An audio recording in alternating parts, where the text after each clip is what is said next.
Okay. Welcome to today's video. As you guys can see, some things have changed. So to begin with, we're back on our second lockdown. So all the barbershops on island have closed.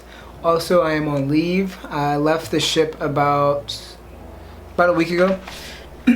And so today's video is going to go over 5 quick topics. I'm just going to touch over 5 things, 5 topics, and not to waste any time, I have them written down here. So the first one's going to be living situations, picking a job, duty days, physical fitness, and then school opportunities.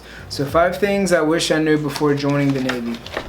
So first one's going to be living situations. My first command was Cuba. So you are set up with like a barracks room. It's kind of like a apartment type. You may share it with other people, or you will have it individually to yourself. Kind of depends where you're set up at, what building you're set up in, and that kind of goes throughout all of your career. So if you do get barrack rooms, sometimes you may share it with an individual, like the actual room itself. We might have a room that's just to you, that has a bed and a desk, and then you would share like a common space or share like the bathroom, things like that. Living situations though, whenever it comes to the ship, if you get on operational orders, you will your living situation, your living quarters is the ship. So for a lot of people, that is a culture change, a shock, because where you work is where you live. So when you get off of work, you're still there on the ship, and you have a little rack to yourself. I can show pictures, all that. We can go over it later of living situations on the ship. But main thing is your living situations. A lot of people don't tell you, recruiters and a lot of people that just go over. As you can see some of the other videos, people will show their barracks rooms. I think there's also like a channel that just goes over like barrack life. But yeah, living situations, a lot of people don't talk about it. You're not always guaranteed BH, you're not always guaranteed a barracks room, and if you get stationed on a ship, you will most likely be on the ship for a couple days, couple weeks, months, even up to a year before you get a barracks room. It just depends on the chain of command, it depends on the command and how many rooms are available.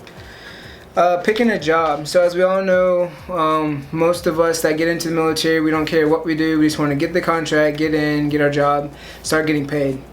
Picking a job is very important because your recruiters and other people you'll hear that you can change it down the line. It's very hard to change your job, change your rate, once you've signed that contract and you have made it to your first command. It can be done, but it's a lot harder. So very important, pick your job before you sign that piece of paper at MEPS, and also before you get shipped off to boot camp to find out what you signed for, because you still have a window that you can decide to back out of whatever you signed for before you go to boot camp. So picking a job, very important. Look it over, Google it, YouTube it, ask people that you know that are in the military. And something that is very important that a lot of people end up realizing is like going undesed. As an example, undesed, if you go into the military, usually, you know, a lot of times a lot of people saying they're promised that once you go to boot camp, you can pick whatever job you want to. And for a lot of people, as you can see, that's not true, because they get stuck as undesed through boot camp. They spend like a couple weeks still up in Great Lakes, and then they go to the first command. Typically it's going to be a ship, small boy or a big deck, and then you're on that ship for an entire year before you can strike a rate. Kind of gives you time to understand other rates, to know about the Navy, things like that, but that's a whole year that you are chipping paint, pretty much doing, you could be doing galley work, you could be doing bosun mate work. So it's very important to pick a job, sign before you actually get sent off, if you do have that opportunity and the time available. Third thing is duty days. So something that a lot of people don't talk about as well are duty days in the military. So for the Navy, I know different ships had different rotations. So it could be like a 3-day rotation, could be a 6-day rotation, 10, 12. It just kind of depends what the structure of that command is set up.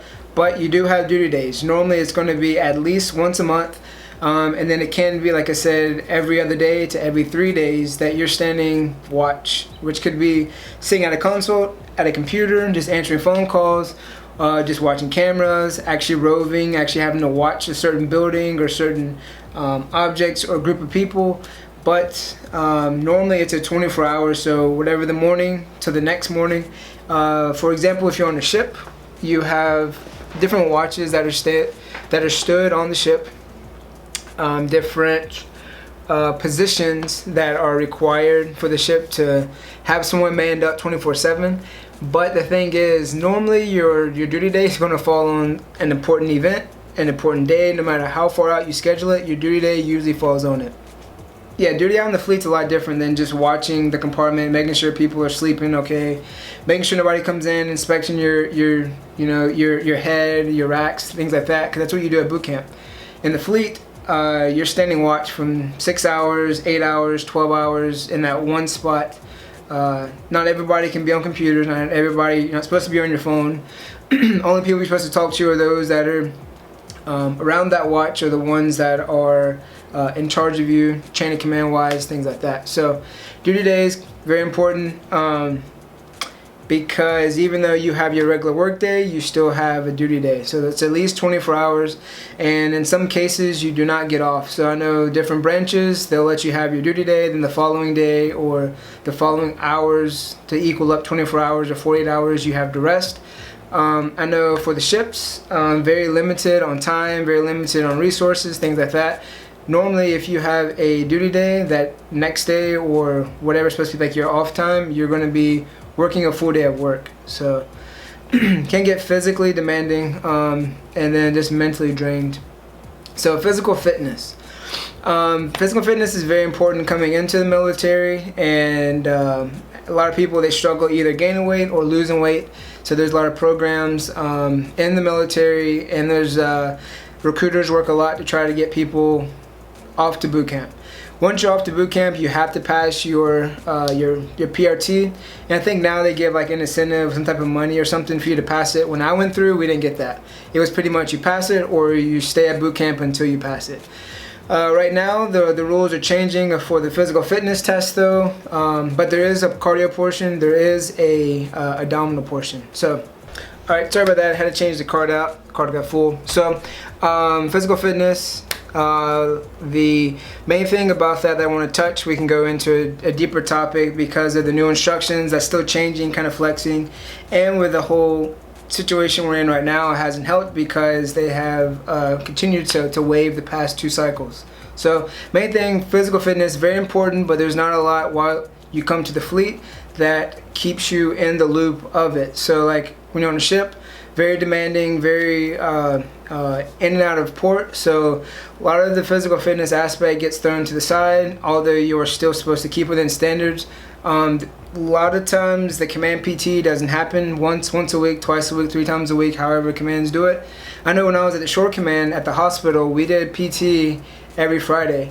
I know a lot of commands, they leave it up to the individuals, so you have to make sure you stay on top of your physical fitness because you're still required at least 2 PRTs every year. So yeah, health is wealth. So just make sure that you are staying physically fit. Like I said, we can dive deeper into that later.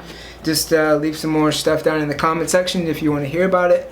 Last but not least, school opportunities. School opportunities, as you see everywhere, plastered commercials that they'll pay for your school, the military pays for your school. School opportunities are available. You have to ask, you have to open up your mouth if you want to go to school, start school. Different commands, different chain of commands, they require different things for you to do before you can register for any type of school. So most of the time you have to be your command at least a year so you can get everything that you need as far as your job before you start doing school opportunities.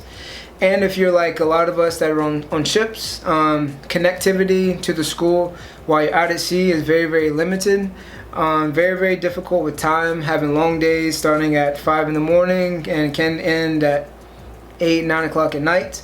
Some days, and when you're in and out of port every couple of days, 2 or 3 days at a time, or a week, months at a time. School opportunities when you're on board a ship become very, very slim for you. So it's mostly pushed when you're at shore command if you do want to go to school, which we can dive deeper into that later on. But these are the 5 topics, like I said, that I wish I knew before joining the Navy. want to get a video up for you guys, and I want to start doing some more Navy topics, some more military topics, ship life, all that kind of stuff. So leave some suggestions down in the comment section. Make sure you are subscribed to the channel. Make sure you give it a like and ring the little notification bell so you're notified when these videos do drop. And until next time, I'll see you guys in the next video.